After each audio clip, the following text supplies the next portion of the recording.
वसुदेवसुतं देवं कंसचाणूरमर्दनं देवकी परमानन्दं कृष्णं वन्दे जगद्गुरु.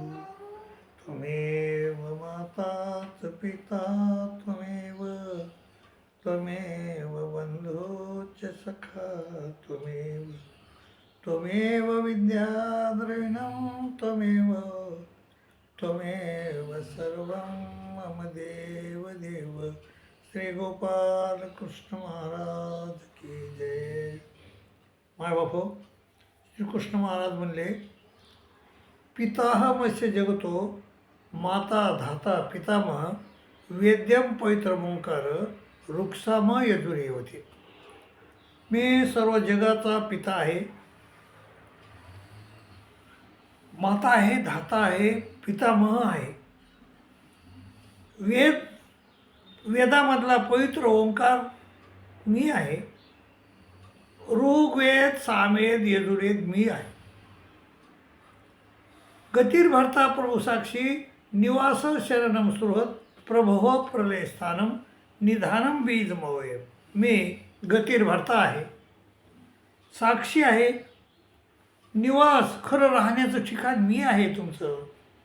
निवास शरणम सुहृत प्रभव म्हणजे याचा सृष्टीचा रचना करता मी आहे. प्रलय संहार करता मी आहे. स्थानम निधानम बीजमवय, मी निधान आहे तुमचं. मी बीज आहे सर्व जगाचं. तपामी हमवर्षम निगृणाम्युत सुजामित. मी तपतो, मीच वर्षतो. तपामी हमवर्षम निगृणामित सुजामित अमृतमच अमृतुश्च सतसच्चा अमृत. आम्ही अमृत आहे, मी सत आहे, मी मृत्यू आहे, अमृत आहे, मृत्यू आहे, सत आहे आणि असत बी आहे. म्हणजे अव्यक्त बी आहे आणि व्यक्त बी आहे.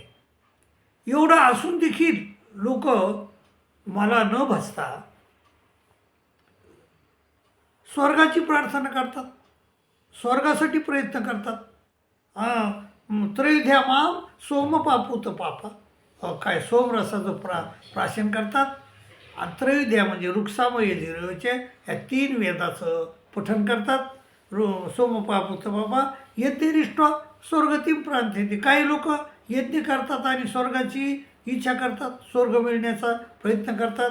आणि मग ते पुण्य माशाद सुरेंद्र लोक मसनंती दिव्यान देव बघा. आणि त्यांना त्याप्रमाणे स्वर्ग मिळतो बी आणि ते स्वर्गाला जातात.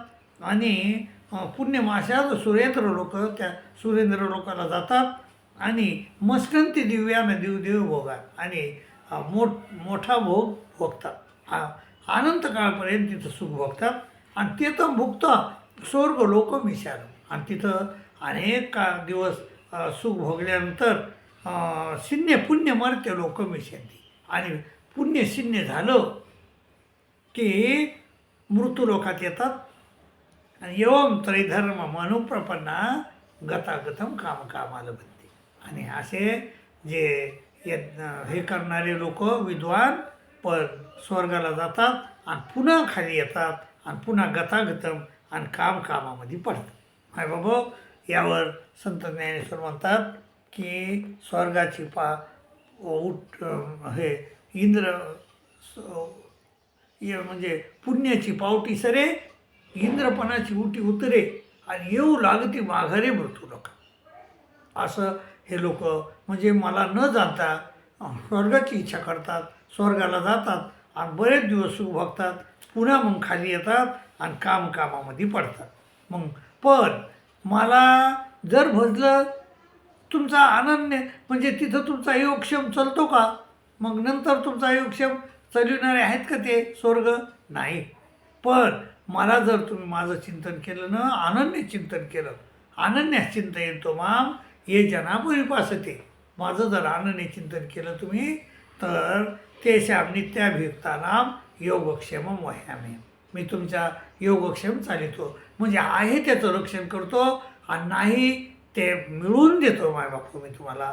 असं श्रीकृष्ण महाराजांना आपल्याला सांगितलं. तर परंतु तरीही लोक मला न भजता देवतेला भजतात. एपेने देवता भक्त यजंते श्रद्धेयानिच.